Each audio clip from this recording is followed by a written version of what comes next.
Vamos abrir as nossas Bíblias na carta de Paulo aos Romanos, capítulo de número 12.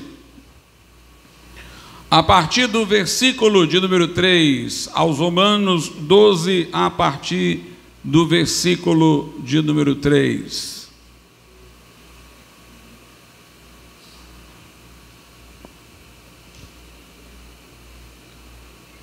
Diz assim a palavra de Deus: porque pela graça que me é dada, digo a cada um dentre vós, que não pense de si mesmo além do que convém.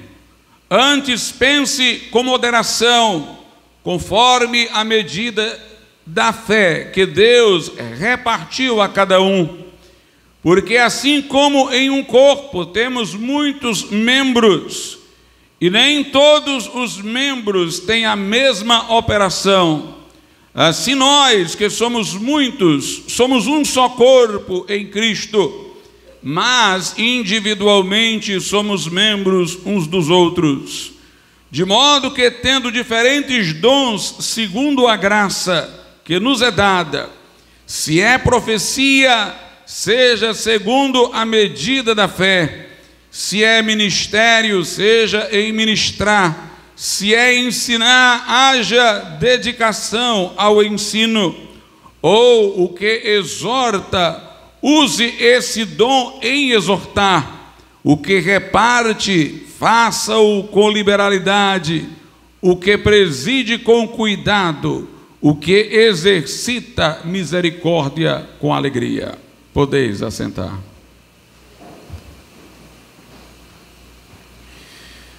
Meus irmãos, no Evangelho de Marcos, quando Jesus comissiona os discípulos, dizendo: ide, pregai o Evangelho a toda criatura, ele não apenas dá uma ordem que aparentemente seria impossível de ser cumprida por aquele grupo tão pequeno e modesto, mas ele também faz uma promessa de capacitação. Ele diz: e estes sinais seguirão aos que crerem. Em meu nome expulsarão demônios, falarão novas línguas, pegarão em serpentes, se beberem coisa mortífera não lhes fará dano algum, e porão as mãos sobre os enfermos e eles serão curados. E Marcos passa a dizer que eles saíram pregando por toda parte, e aqueles sinais de fato os acompanharam.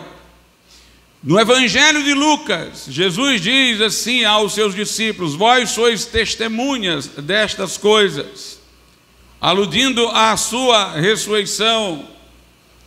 E então Jesus diz: mas ficai em Jerusalém, até que do alto sejais revestidos de poder.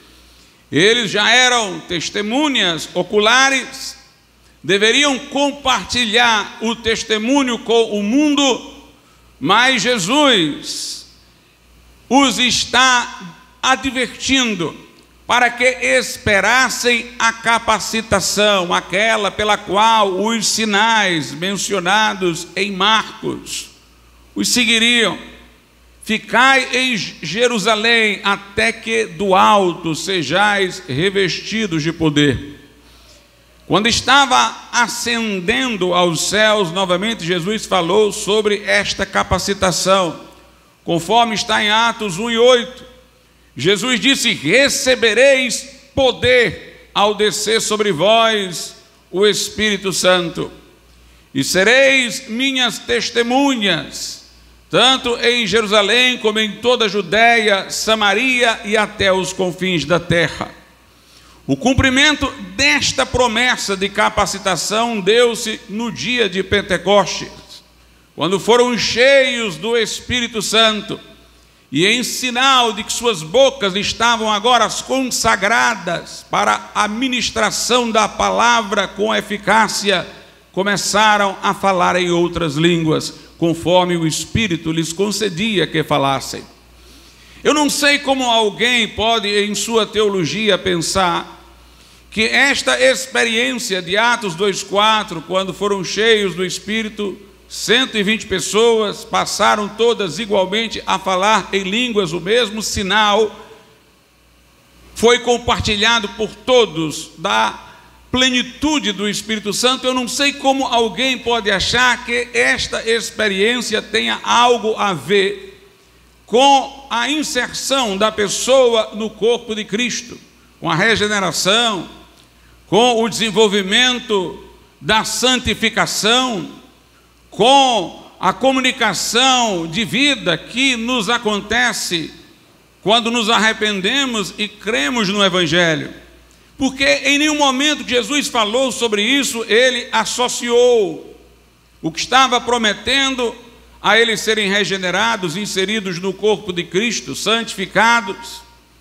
Jesus associou aquela promessa unicamente à missão que ele havia designado para eles.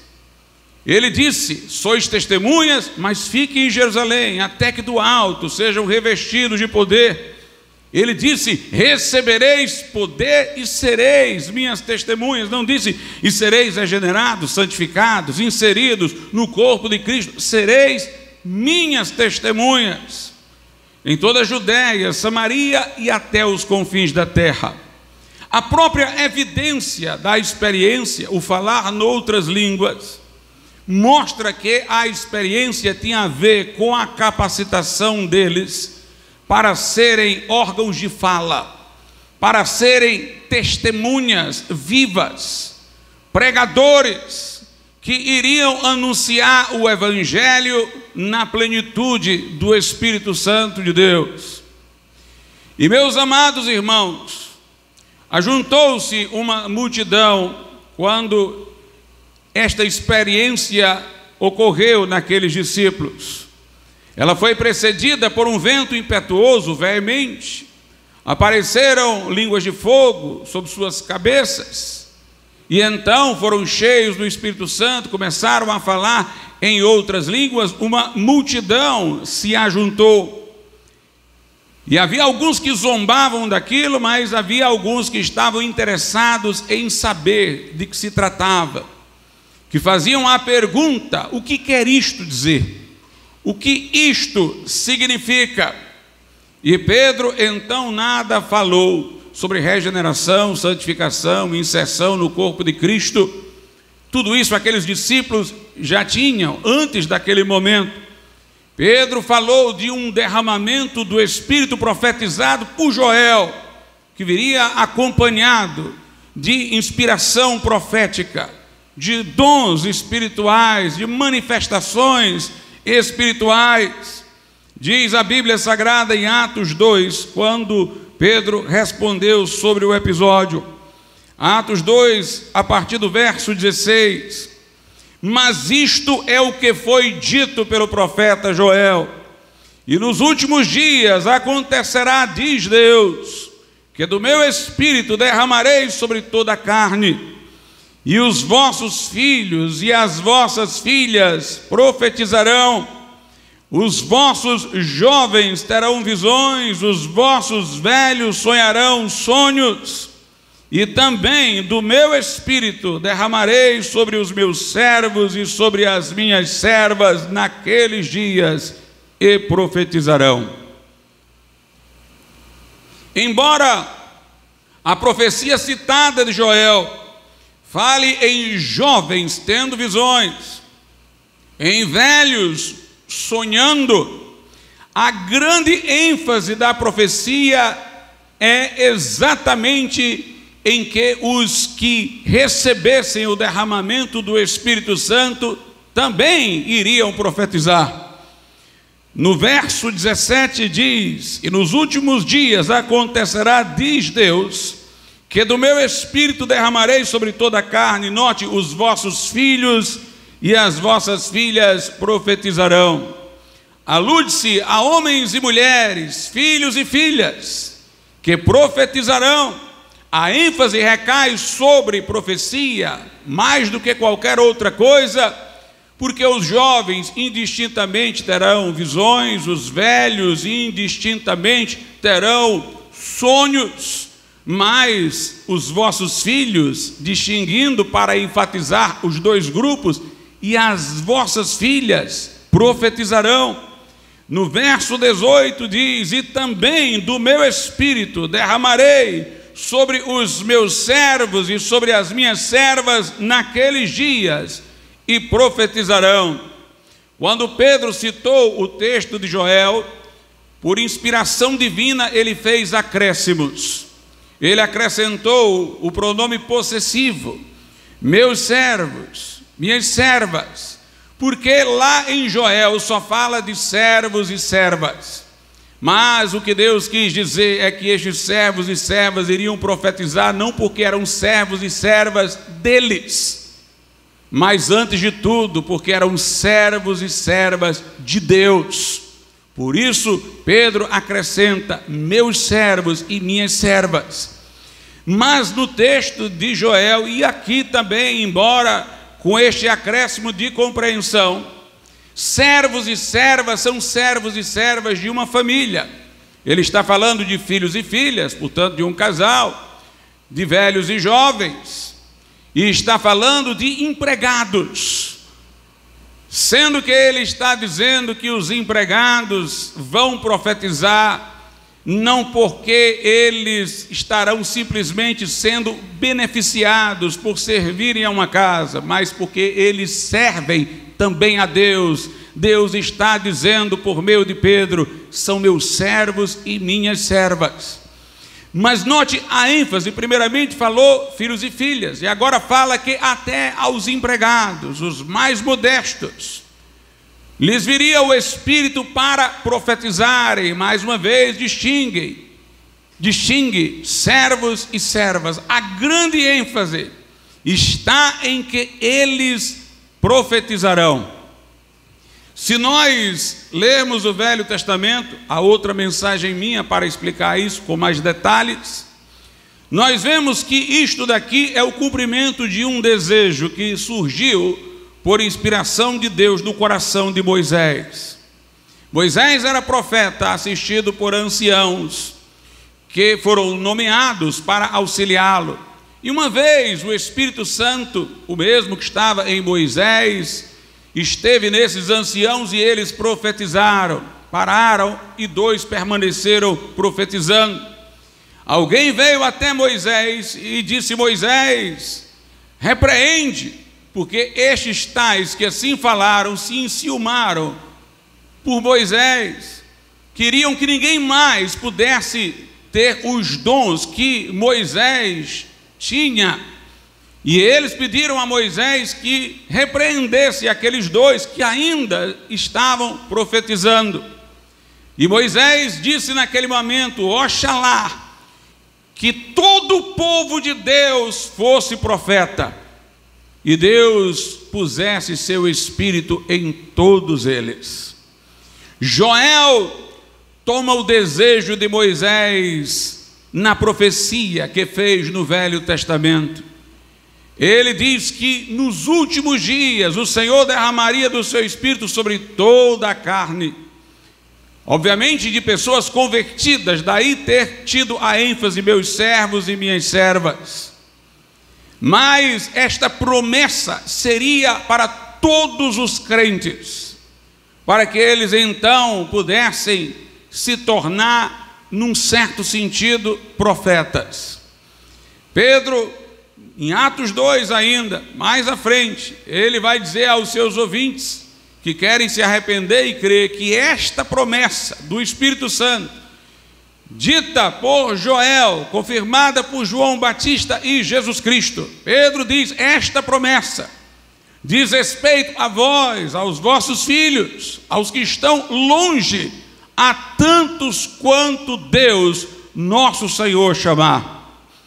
Eu disse numa pregação recente que a igreja cristã compreendida, como nós entendemos de forma bíblica, compreendida à luz do anabatismo, que é nada mais, nada menos que o verdadeiro cristianismo, nós temos dito que a igreja cristã se assemelha, dentre os grupos existentes no Velho Testamento, muito mais aos profetas do que a qualquer outro. Em Israel existia o rei, existiam os sacerdotes e os profetas.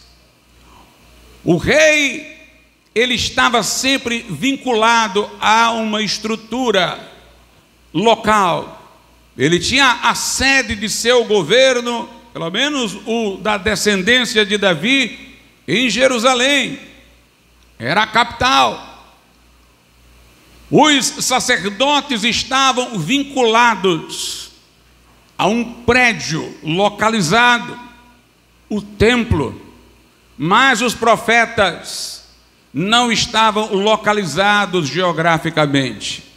Alguns dos profetas foram enviados até a outros povos, como Jonas foi enviado a Nínive.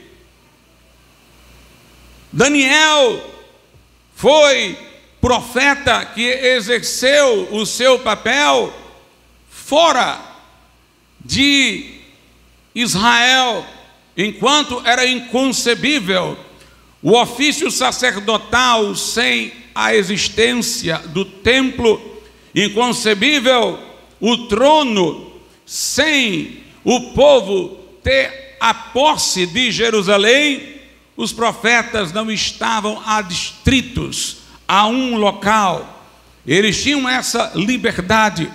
Os profetas falavam não somente contra os pecados do povo, mas contra os pecados dos reis e dos sacerdotes. Os profetas, meus irmãos, não tinham nenhuma estrutura para os proteger. A coragem que se esperava deles os fazia já se colocarem dispostos para o martírio, porque eles iam falar a autoridades poderosas. Há um grande número de pessoas iriam confrontar os pecados daquelas autoridades ou daquelas multidões e estavam sujeitos a serem hostilizados, mortos, torturados, e era o que normalmente acontecia. A igreja de Jesus é como os profetas. Jesus fez essa comparação em Mateus 5, quando ele disse: bem-aventurados sois vós, quando vos perseguirem e mentindo disserem todo mal contra vós por minha causa. Alegrai-vos e exultai, porque grande é o vosso galardão diante de Deus, porque assim perseguiram os profetas que foram antes de vós. Se os profetas foram perseguidos, assim como nós seremos antes de nós, nós somos aqueles que, de certa maneira, damos continuidade a um novo tipo neotestamentário de tradição profética. Aqui diz em Joel que pelo derramamento do Espírito Santo, pessoas iriam profetizar. Quando Joel disse isso, ele não estava pensando bem delimitadamente no dom de profecia, que é um dom dado à igreja, aos crentes do Novo Testamento. Joel estava falando conforme a linguagem do Velho Testamento. Estava passando pela cabeça dele pregadores ousados, e note, homens e mulheres, filhos e filhas, servos e servas. Estava ele tendo em mente uma geração de pregadores intrépidos, corajosos e de alguma maneira inspirados para falar da palavra de Deus.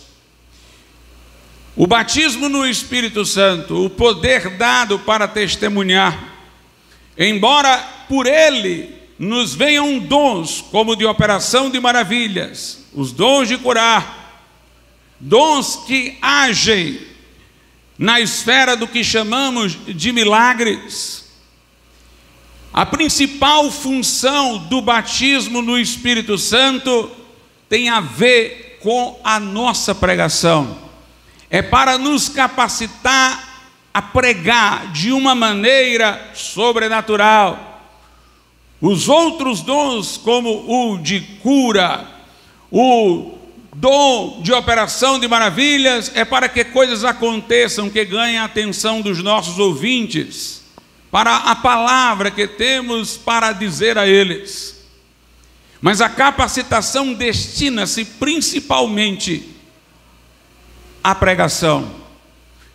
Embora no dia de Pentecostes tenha havido um vento e línguas de fogo, isso parece ter sido muito mais para aqueles crentes do que para os incrédulos, porque isso aconteceu no cubículo em que estavam reunidos.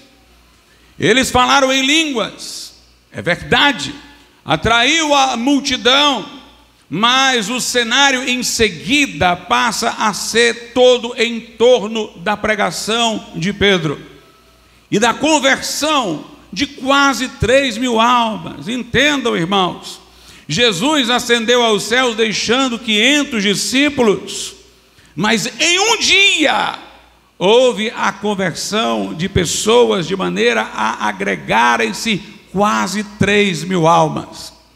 Alguma coisa aconteceu com aqueles discípulos que os transfigurou. Se nós voltarmos um pouco atrás, nos lembraremos. Os discípulos estavam primeiramente duvidosos sobre a ressurreição de Cristo. Com medo dos judeus, estavam em portas cerradas, reunidos.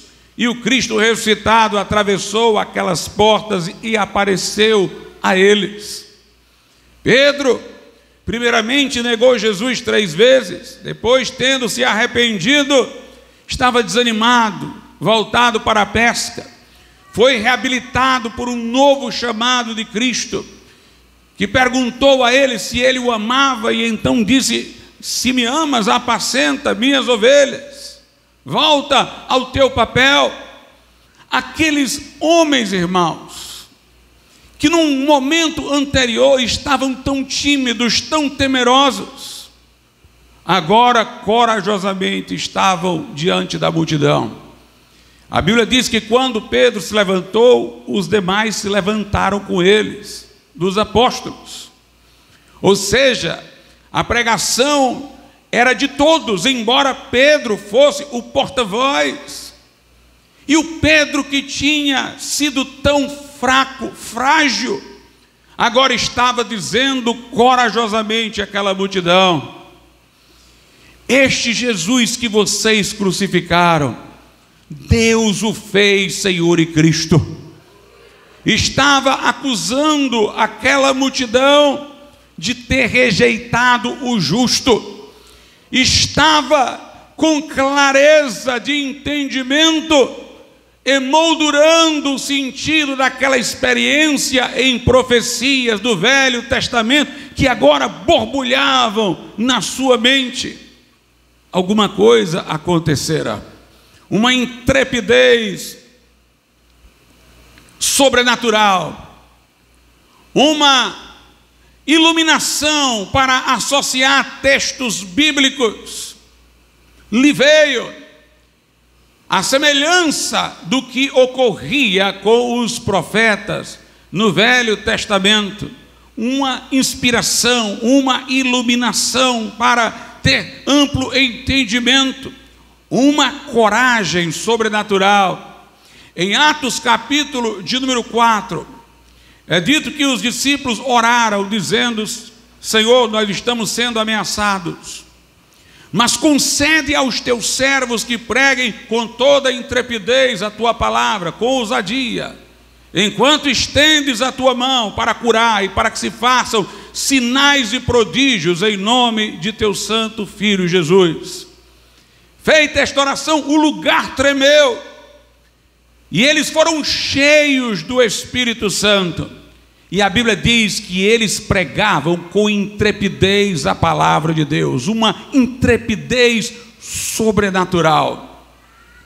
É interessante o que a Bíblia Sagrada diz lá em Atos dos Apóstolos, capítulo de número 14, versículo de número 1. E aconteceu que em Icônio entraram juntos Paulo e Barnabé na sinagoga dos judeus e falaram de tal modo que creu uma grande multidão, não só de judeus, mas de gregos. O que eu quero chamar a sua atenção é para a expressão de tal modo. Note, o destaque não é para o que eles pregaram, mas é para a forma como pregaram. Eles pregaram de uma maneira tal, de uma forma tal, que uma grande multidão respondeu. Havia aquela unção de Deus sobre eles. Como Jesus disse no início de seu ministério, citando Isaías 61, o Espírito do Senhor está sobre mim e me ungiu para evangelizar. Uma unção estava sobre eles, e a Escritura diz: pregaram de tal modo que creu uma grande multidão. No verso de número 3 diz: detiveram-se, pois, muito tempo, falando, note, ousadamente. Havia uma ousadia sobrenatural acerca do Senhor, o qual dava testemunho à palavra da sua graça, permitindo que por suas mãos se fizessem sinais e prodígios. Para que ninguém pense que isto fora planejado por Deus apenas para os apóstolos, o primeiro mártir cristão, o primeiro que incomodou profeticamente os judeus a ponto de ser morto, foi Estevão, que não era apóstolo, um simples diácono. Em Atos 6, a Bíblia diz no verso 8: e Estevão, cheio de fé e de poder, fazia prodígios e grandes sinais entre o povo, e não podiam resistir, versículo 10 agora, e não podiam resistir à sabedoria e ao Espírito com que falava. No verso 15, fala de como os seus inimigos o viram. Então todos os que estavam assentados no conselho, os que iriam julgá-lo, fixando os olhos nele, viram o seu rosto como o rosto de um anjo. Nós vemos aqui, irmãos, uma atmosfera profética nesses pregadores, uma unção sobrenatural, uma inspiração, ousadia, poder, intrepidez, que impressionava multidões, que irava os inimigos do Evangelho e que trazia vida aos pés do Senhor. Eu digo-vos que estes irmãos, quando pregavam, eles tinham conhecimento da Escritura lida, mas os dons espirituais operavam dentro da pregação deles. Ou seja, sem que eles pudessem discernir em que momento isso se dera, enquanto eles estavam falando, a palavra da sabedoria se manifestava. Alguma pessoa, talvez no auditório deles, tinha alguma coisa que representava um obstáculo lógico para que pudesse crer. Mas eles, em algum momento, com a palavra de sabedoria, eles traziam o desmoronamento desse obstáculo lógico. Eles, enquanto pregavam, tinham a operação da palavra do conhecimento e terminavam falando sobre a vida de alguém que estava ali no auditório, sobre alguma coisa que eles jamais poderiam saber, mas Deus estava dando a palavra do conhecimento para que soubessem.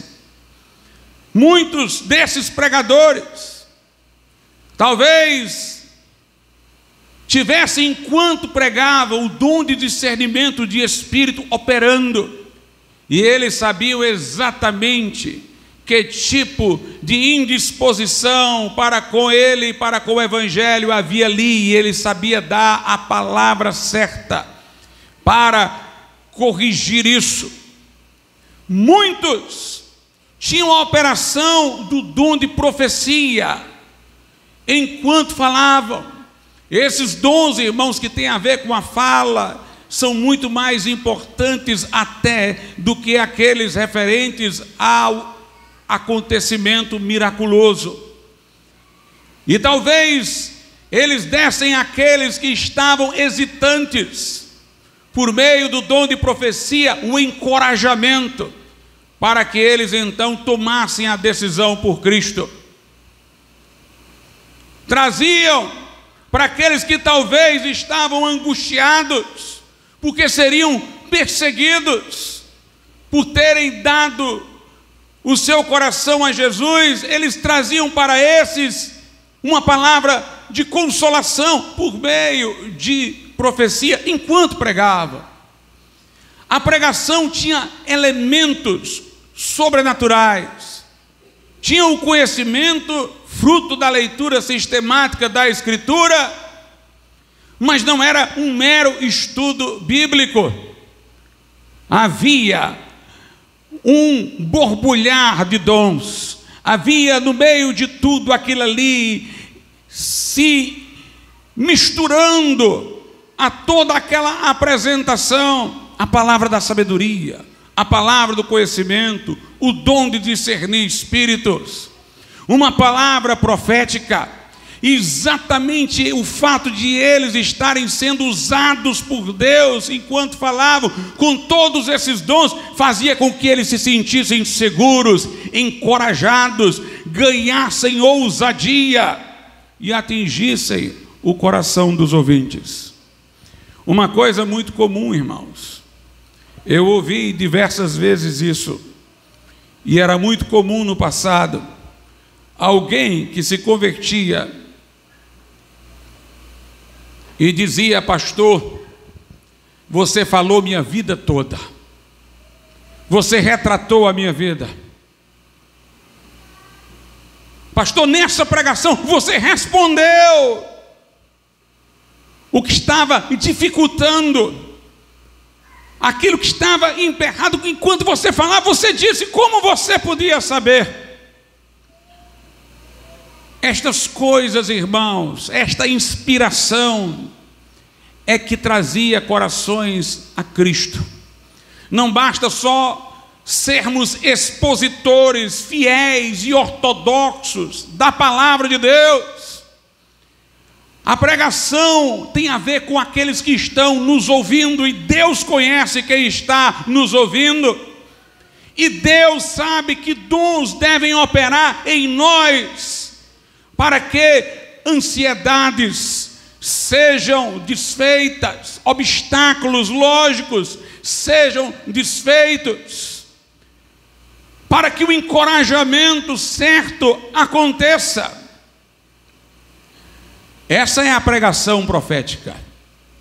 É uma pregação que está envolvida com dons espirituais, envolvida com aquilo que a plenitude do Espírito Santo pode trazer, e ela revela segredos do coração, e ela vai banir obstáculos lógicos, e ela vai trazer aquela sensação ao ouvinte de que não é o pregador que está falando com ele, é Deus que está falando com ele. Ele vai ser confrontado e interpelado diretamente por Deus, que está usando o pregador. Esta palavra não é a espada do crente, em lugar nenhum da Bíblia diz isso, ela é a espada do Espírito. É o Espírito Santo que tem que manuseá-la em nossas vidas. Nós temos que colocar a nossa vida diante de Deus e pedir que o Espírito Santo manuseie esta palavra em nossa boca. Meus amados irmãos, vejam o que o apóstolo Paulo diz na carta aos Efésios, capítulo de número 6, versículos 18 e 19. Orando em todo o tempo, com toda oração e súplica no Espírito, e vigiando nisto com toda perseverança e súplica por todos os santos. Note o que ele diz agora: e por mim, para que me seja dada, no abrir da minha boca, a palavra com confiança, para fazer notório o mistério do Evangelho. Nessa carta, Paulo, diversas vezes, lá pelo capítulo 2, ele vai dizer: meus irmãos, vocês podem perceber a minha compreensão do mistério de Cristo pelo que eu escrevo.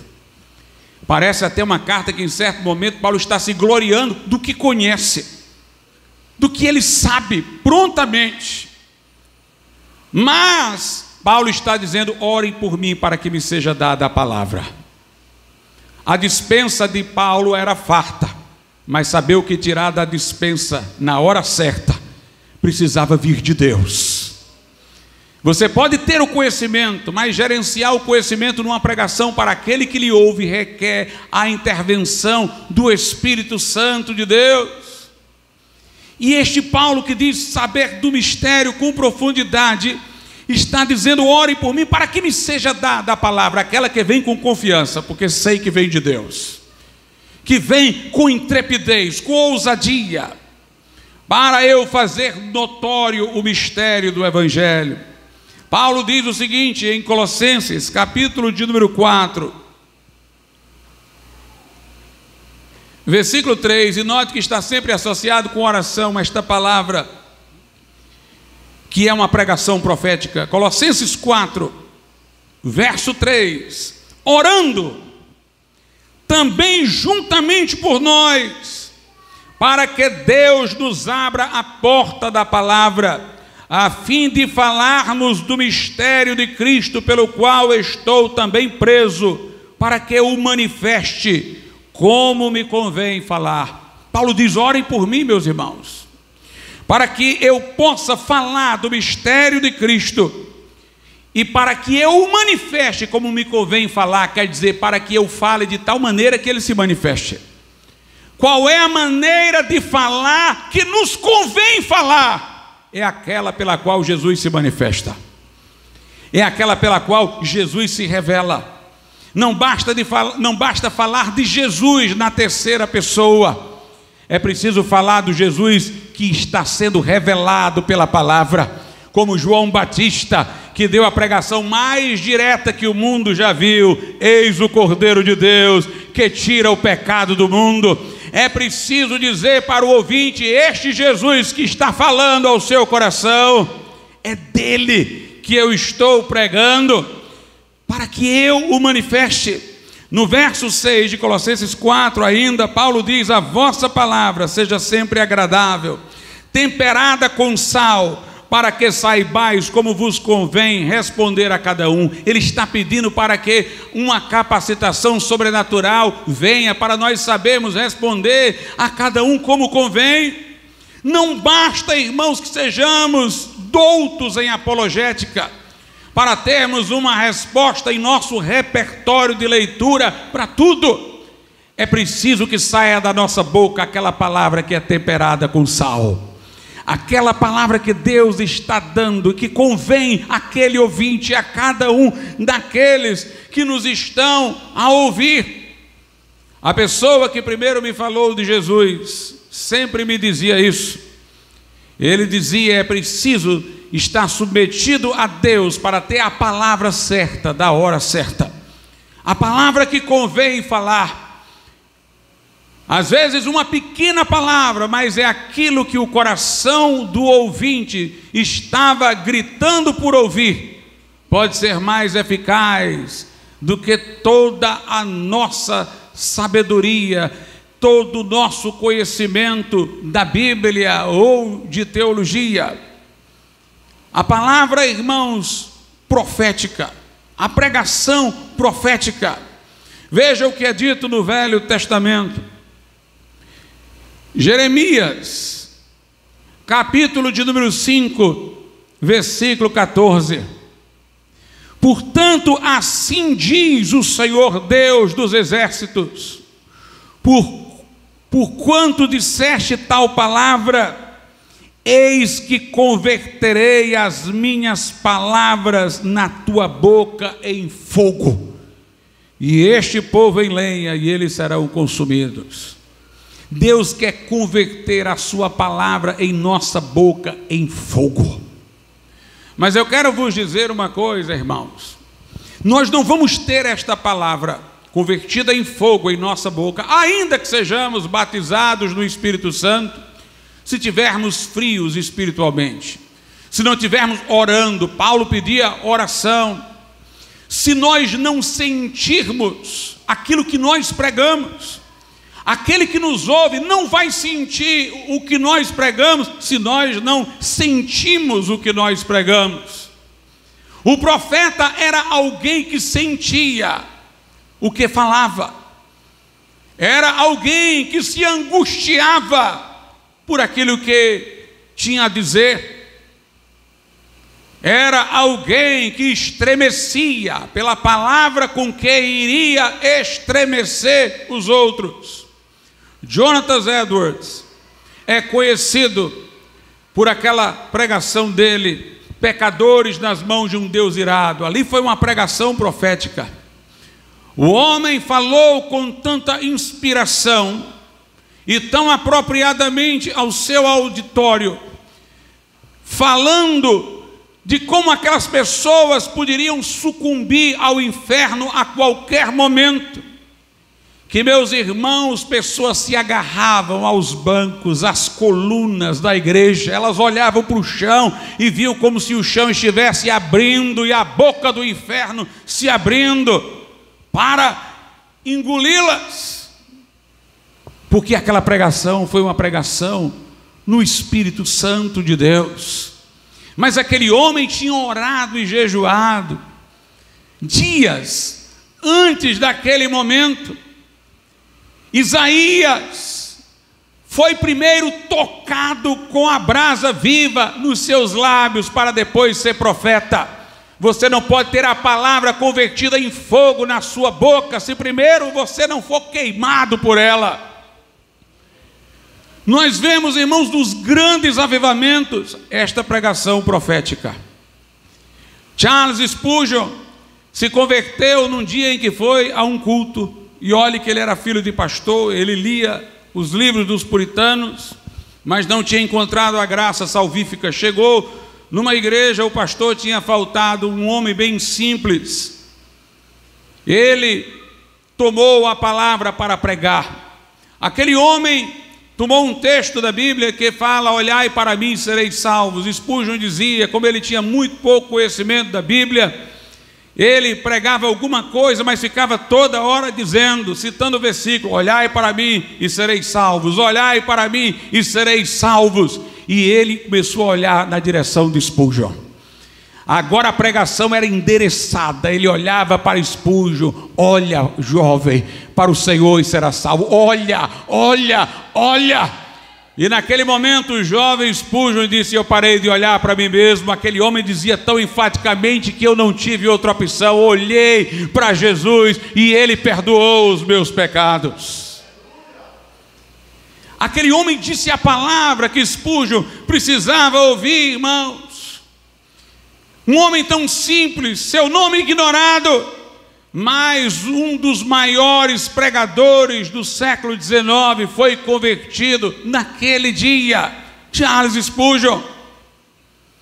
Uma vez, John Wesley foi pregar, já contei esse fato aqui uma vez, e ele abriu no texto relativo à mulher pegue em adultério, e o inimigo da sua obra, da obra de Deus, tinha colocado uma pedra dentro de um saco, para ir se aproximando lá de onde estava John Wesley, no meio da multidão, para quando fosse alvejável o pregador, ele tirar a pedra do saco e acertar a cabeça de John Wesley. E John Wesley, vamos abrir as nossas Bíblias, disse o capítulo, disse o versículo, e o homem caminhava. Na hora que o homem chegou em uma distância que dava para arremessar a pedra, ele colocou a mão no saco, segurou a pedra, e na mesma hora Wesley leu o versículo: quem não tiver pecado, atire a primeira pedra. O homem começou a se tremer, o saco caiu no chão, a pedra também, e ele foi salvo naquele dia. porque Deus estava dirigindo aquela pregação. George Whitefield fez uma pregação que até hoje, irmãos, é de espantar e arrepiar o acontecimento que se deu nela. Ele abriu o texto lá em Hebreus 9, e era uma multidão indisposta para com o evangelho, indisposta para com a fé, e ele leu: aos homens está ordenado morrer uma vez, vindo depois disso o juízo. Quando ele leu o texto, alguém correu e disse: um homem ali caiu e morreu. E ele não ficou em pânico, ficou tranquilo e releu o versículo de novo: aos homens está ordenado morrer uma vez. Um segundo suspiro veio, outro caiu morto. E a multidão já não estava mais indisposta. Alguém chegou para ele e disse: faça alguma coisa, interceda, peça a Deus, porque o anjo da morte está aqui. E George Whitefield começou a advertir aquele povo sobre o juízo, e muitos se converteram ali. Charles Finney, irmãos, uma vez foi convidado para pregar num lugar que ele era estranho. E ele, chegando naquele lugar, a convite de um ancião, pregou sobre o juízo que veio de Deus sobre Sodoma e Gomorra. O povo rangia os dentes contra ele, ele não entendia por quê, mas continuou pregando até que a glória de Deus desceu. Ele disse: foi como se uma espada estivesse passando e todo mundo se abaixasse para não ser atingido por ela. Uma multidão caiu de joelhos chorando, muitos se converteram. E depois eu fui descobrir que aquele vilarejo, pela sua impiedade, era apelidado de Sodoma, e o ancião que tinha me convidado era apelidado de Ló, porque havia uma inspiração profética. Nós estamos precisando, irmãos, da pregação profética, desta unção sobrenatural, uma palavra que sai ardendo lá de dentro, como quando Jesus falou aos discípulos de Emaús, e eles disseram: era ele que falava conosco. Na hora que fomos olhar, ele desapareceu, mas era ele, porque enquanto ele falava, a palavra ardia no nosso coração. Lá em Jeremias, a Bíblia Sagrada diz o seguinte, no capítulo de número 20, foi o momento em que Jeremias quis recuar, irmãos, quis abrir, quis desistir, estava sendo muito perseguido, mas veja o que ele disse, Jeremias 20, verso 9, então disse eu, não me lembrarei dele, ou seja, não vou me lembrar mais do Senhor, não falarei mais no seu nome, eu vou parar de pregar. Mas isso foi no meu coração como fogo ardente, encerrado nos meus ossos, e estou fatigado de sofrer e não posso mais, ou seja, eu não aguento ficar sem pregar. Eu disse que não ia pregar, mas tinha um fogo aqui nos meus ossos e eu não aguento, eu vou ter que abrir a boca, eu vou ter que falar, é preciso ter este fogo cerrado nos ossos. Em Jeremias 23, 28 e 29 diz: o profeta que tem um sonho, conte o sonho, e aquele que tem a minha palavra, fale a minha palavra com verdade. Que tem a palha com o trigo, que tem aquilo que vem de Deus com aquilo que é invenção de falso profeta. Diz o Senhor: porventura a minha palavra não é como fogo, diz o Senhor, e como um martelo que esmiuça a penha. No Salmo 39, verso 3, veja o que diz o salmista Davi: esquentou-se-me o coração dentro de mim, enquanto eu meditava, se acendeu um fogo, então falei com a minha língua. Tem que ter este fogo, irmãos, que rompe pela fala. Tem que ter este fogo interior. O metodismo do século XVIII, do avivamento, foi conhecido como a religião do coração aquecido, por causa de Wesley, que falou de seu coração ardendo. Ele dizia: a verdadeira religião de Cristo é a religião do coração. Ele perguntava àqueles que enviavam para pregar no local, Wesley perguntava se o coração deles ardia, se eles tinham o coração ardendo por Jesus. Jonathan Edwards, quando era jovem, ele leu as obras do filósofo John Locke. Uma delas lhe chamou muita atenção. John Locke era um empirista, acreditava que o conhecimento dependia da percepção dos sentidos. Edwards deleitou-se com isso porque ele relacionou imediatamente com o Evangelho. Ele disse: se o conhecimento de coisas empíricas precisam, para chegar no intelecto, da mediação dos sentidos, eu preciso pegar, ver, tocar, cheirar, então as coisas de Deus, para entrar na minha mente como deve, tem que passar pelos meus afetos espirituais, tem que queimar o meu coração, tem que ser sentida. E ele então, quando pregava, usava imagens vívidas e poderosas, metáforas, irmãos, poderosas, comparações poderosas, sob a direção do Espírito Santo, para aquelas pessoas ali poderem se sentir diante da realidade de que ele falava. Quando ele ia para o bosque meditar na palavra de Deus e nas glórias de Cristo, ele o fazia com tanta intensidade que ele dizia que era como se ele estivesse vendo Jesus ali diante dele. Aquilo interferia até nos seus sentidos físicos, tal a profundidade da sua meditação. George Whitefield uma vez foi pregar sobre aquele texto que um cego que guiou outro cego, ambos caem no barranco. Ele retratou a cena com tanto fervor, com tanta intensidade, que na hora que ele falou de o cego cair no barranco, gente no auditório deu um grito, como se estivesse vendo um cego caindo lá embaixo. Porque aqueles homens, irmãos, impressionavam corações, porque a palavra de Deus impressionava o coração deles. Porque é que havia fogo nas suas bocas, porque o fogo tinha ardido primeiro nos seus corações. Chega de frieza, irmãos.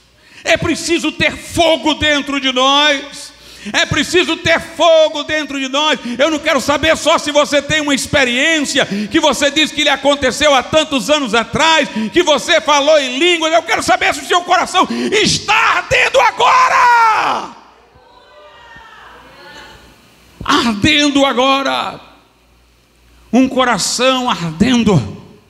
Um coração ardendo, irmãos. O que este mundo está precisando é de um coração ardendo. O que essa geração tecnológica que passa o dia diante de um computador está precisando é ouvir alguém que tenha o coração ardendo, alguém que tenha o coração ardendo. O que esses jovens hoje, frios, indiferentes, precisam é ouvir pregadores cheios do Espírito Santo. O que as praças estão precisando ter são tochas humanas, são tição tirado do fogo. Fogo do Espírito Santo. Tições tirados do fogo. Esquentou-se o coração dentro de mim enquanto eu meditava, se acendeu o fogo. Então falei com a minha língua. Fogo. O dom de profecia, como eu disse, ele entra nessa pregação profética, ele assessora esta pregação profética. O dom de profecia é o único dos 9 dons que todo crente pode ter. Porque a um é dado este dom, a outro aquele, para que nós sejamos interdependentes. Um pregador que vai evangelizar num campo que ainda não tem conhecimento de Cristo, vai precisar dos dons de curar, de operação de maravilhas, para ganhar atenção. Como também alguém que trabalha com enfermos. Um aconselhador vai precisar do dom de discernir espíritos.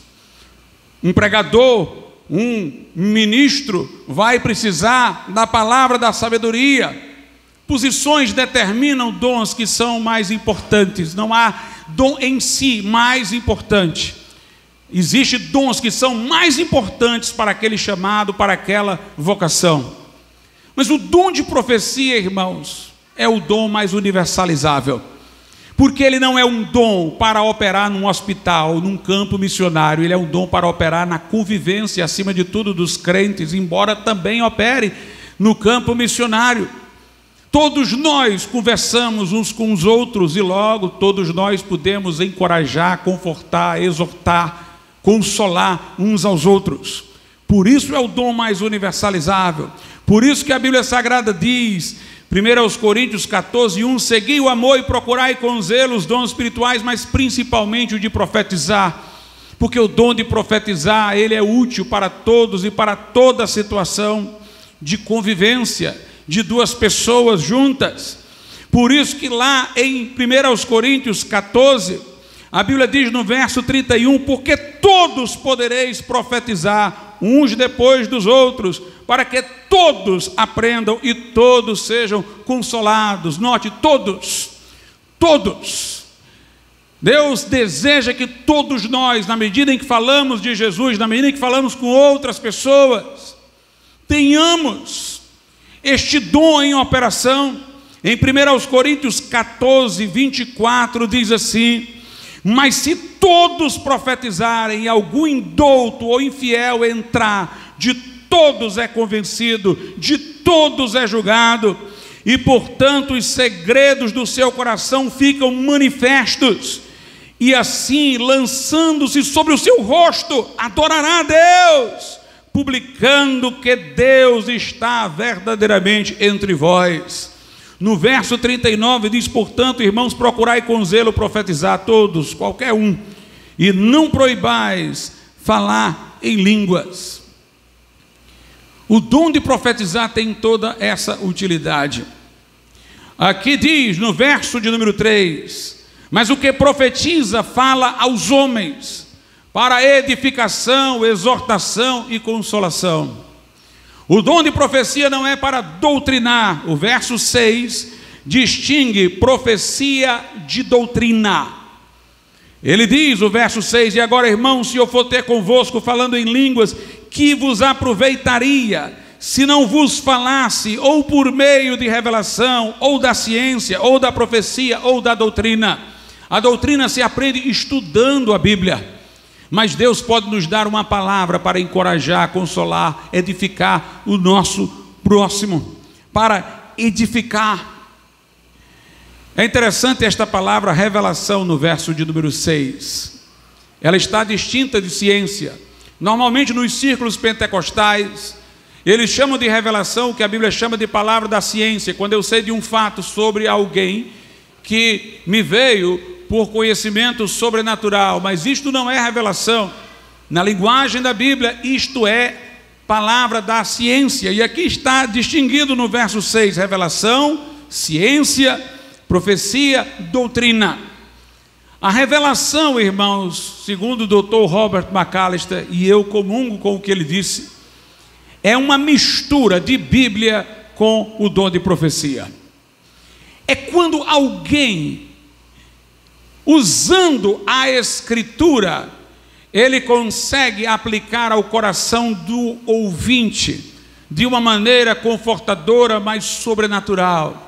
É quando ele está tendo o entendimento do que o outro precisa, por profecia, sobre encorajamento, sobre consolação. Ele está sabendo pelo dom de profecia o que o outro precisa, mas como ele tem o conhecimento da Bíblia, ele encontra no texto da Bíblia como trazer luz para isso daí.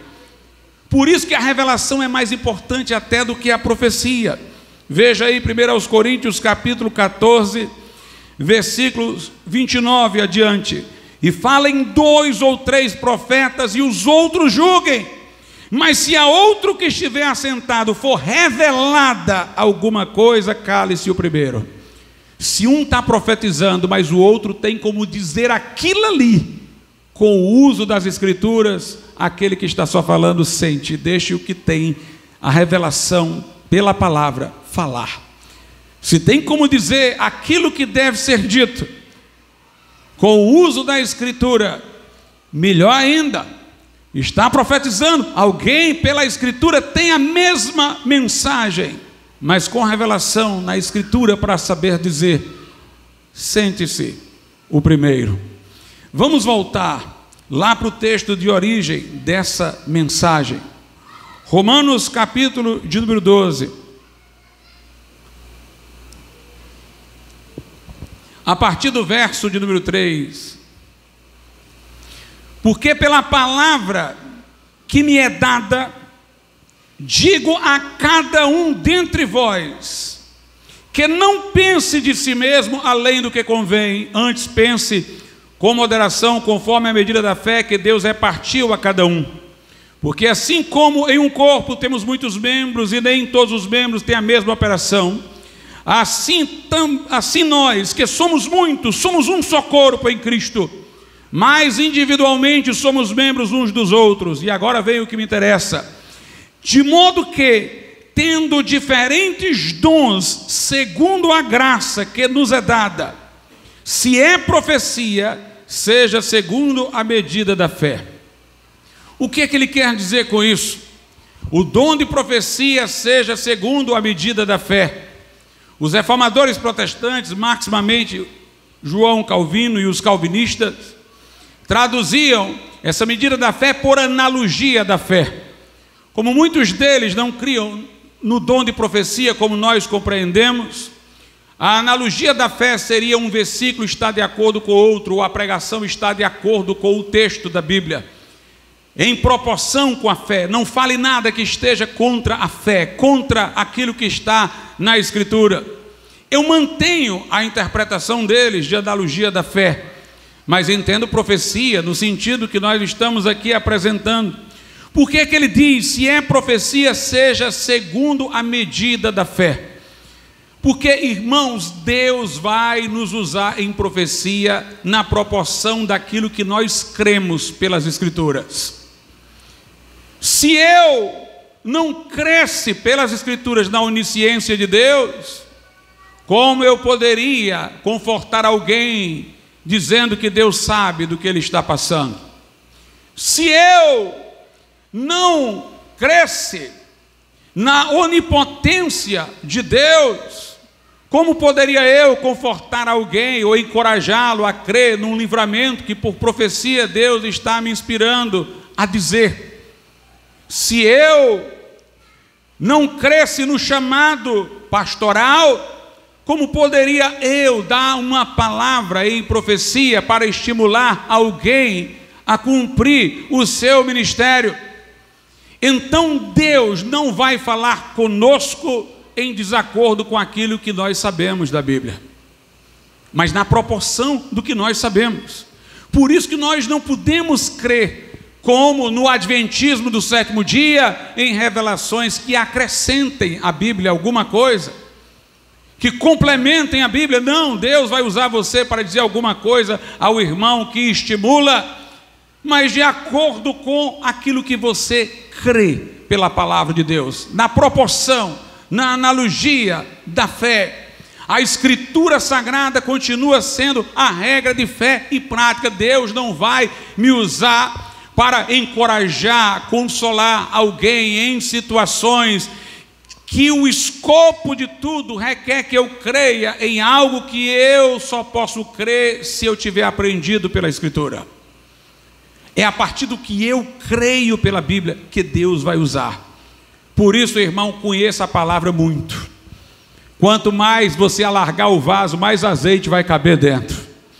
Quanto mais conhecimento da palavra você tiver, mais Deus pode ter espaços em situações da vida para lhe usar. Mais você vai poder, com revelação, conforme eu falei lá no texto de Corinto, ter como associar uma palavra dada em profecia com versículos que você pode lembrar apropriadamente naquele momento.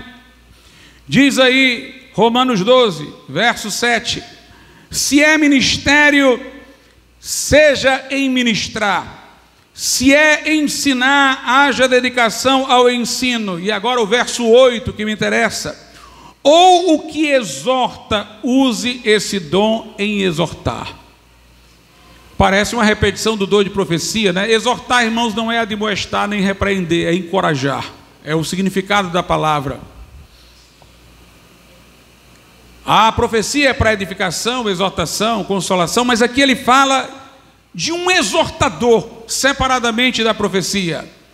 É exatamente esta pessoa que tem o dom de profecia e sabe usar a palavra de Deus para poder exortar. Ele, através do conhecimento da Bíblia, conjunto com o dom de profecia, se torna um exortador. Nós precisamos desses tempos de exortador, irmãos. Samuel Mores, o menino Cabu, que foi instrumento de Deus para grandes ações do Espírito Santo, ele não era um grande pregador e mestre, ele era um exortador. Ele fazia um auditório cair de joelhos orando. Ele conseguia mover corações para fazer a obra de Deus por sua palavra de encorajamento. E nós temos exemplos na Bíblia de pessoas assim. Lá no livro de Atos, veja o que a Escritura diz. No capítulo de número 15, eu vou ler a partir do 22, para tudo ficar bem claro. Então pareceu bem aos apóstolos e aos anciãos, com toda a igreja, eleger homens dentre eles, e enviá-los com Paulo e Barnabé a Antioquia, a saber, Judas, chamado Barsabás, e Silas, homens distintos entre os irmãos. E por intermédio deles escreveram o seguinte, ou seja, os apóstolos e os anciãos elegeram estes homens distintos para levarem uma carta que eles escreveram dizendo assim: os apóstolos e os anciãos e os irmãos, aos irmãos dentre os gentios que estão em Antioquia e Síria e Cilícia, saúde, porquanto ouvimos que alguns que saíram dentre nós vos perturbaram com palavras e transformaram as vossas almas, dizendo que deveis ser circuncidados e guardar a lei, não lhes tendo nós dado mandamento. Pareceu-nos bem, reunidos concordemente, eleger alguns homens e enviá-los a vós, com os nossos amados Barnabé e Paulo, homens que já expuseram suas vidas pelo nome de nosso Senhor Jesus Cristo, e enviamos, portanto, Judas e Silas, os quais, por palavra, vos anunciarão também as mesmas coisas. Eu vou parar aqui só para fazer uma observação. Note, os apóstolos escreveram carta, dizendo tudo o que queriam dizer, mas mandaram dois homens, Judas e Silas, dizendo, eles vão falar oralmente, mas é o mesmo que está na carta. É aqui, irmãos, onde a igreja católica não entende. Quando Paulo diz, guardem as tradições que foram comunicadas a vocês por epístola e por palavra oral. Paulo não disse por palavra oral o que não disse na epístola, ou não disse na epístola o que não disse em palavra oral. Note, foi a mensagem enviada escrita, mas mesmo assim alguém ia transmiti-la de maneira oral. O que nós podemos entender que os apóstolos pregaram era o mesmo que escreveram. A igreja romana pega o texto lá de Paulo, que ele fala para guardar tradições escritas e a palavra oral, como se a palavra oral de Paulo tivesse dito que ele não escreveu, mas é que ele escreveu e disse a mesma coisa. Porque, meus irmãos, um pregador cheio do Espírito Santo é diferente de uma carta, é diferente simplesmente de um documento escrito. A palavra ganha maior vitalidade através de pregadores ungidos. Foi enviada a carta, mas esses homens foram enviados para falar. E no verso 32 diz assim: depois Judas e Silas, esses que foram enviados, depois que leram a carta para eles, que também eram profetas, exortaram e confirmaram os irmãos com muitas palavras. Tudo estava escrito lá, mas era diferente ouvir aqueles dois irmãos. Eles eram exortadores. Eles disseram aquilo que estava na carta, numa deliberação de ata, disseram de maneira profética, disseram, irmãos, com aquela palavra de inspiração, disseram com aquela palavra que vinha do Espírito Santo, eram exortadores. Nós estamos precisando de exortadores, de encorajadores, estes homens, irmãos, que fazem para pessoas que por sua frieza estão lendo a Bíblia e não despertam, serem sacudidos quando eles abrem a boca, cheios do Espírito Santo de Deus. Eu quero ver alguma coisa como já foi vista, irmãos, no passado.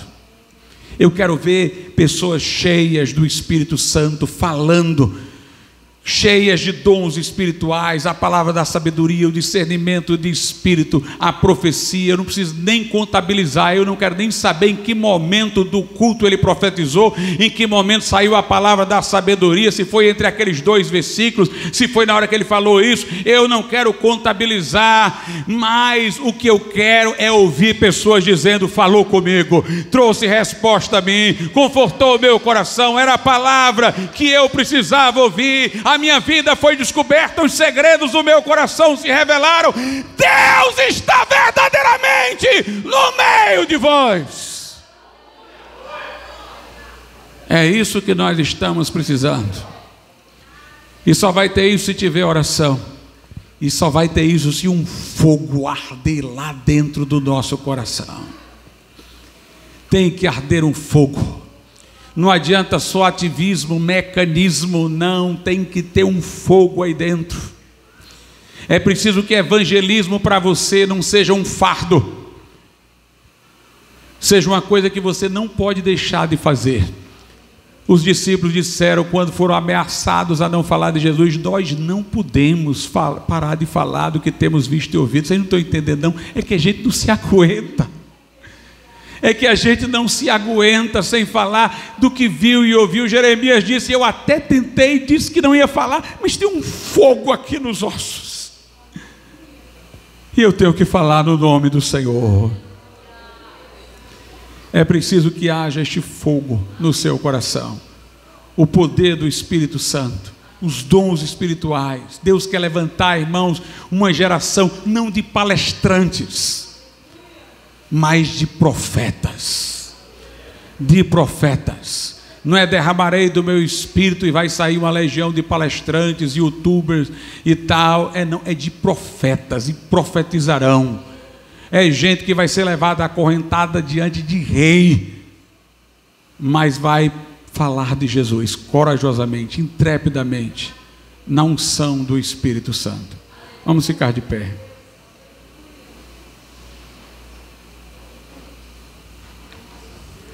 Soberano Deus e nosso Pai, aplica a Tua palavra ao coração daqueles que estão aqui. Traz uma renovação espiritual, um despertamento, um mover do céu. Quebra corações endurecidos, ó Pai. Livra da indiferença, da comodidade, da frieza, da mordidão, meu Deus. Aviva a Tua obra. Faz maravilhas nesta vigília que teremos. Manifesta o Teu poder, Pai, porque estamos desejosos de ver a manifestação da Tua glória. Faz esta obra, meu Senhor, em nome de Jesus. Amém. Se houver alguém aqui que não é crente ainda, mas diz: pastor, eu quero entregar minha vida a Jesus, levante a sua mão. Deus abençoe, minha irmã. Eu convido você a vir à frente. Aqui a irmã Herta vem com você para nós orarmos. Onde está a segunda pessoa que quer entregar o coração a Cristo nessa noite? Talvez alguém que esteja desviado, você quer se reconciliar com o Senhor. Levante a sua mão e nós vamos orar por você. Onde está a segunda pessoa? Onde está a segunda pessoa que quer entregar o coração a Cristo? Você que ainda não veio, levante sua mão e nós vamos orar pela tua vida. Vamos orar nesse momento.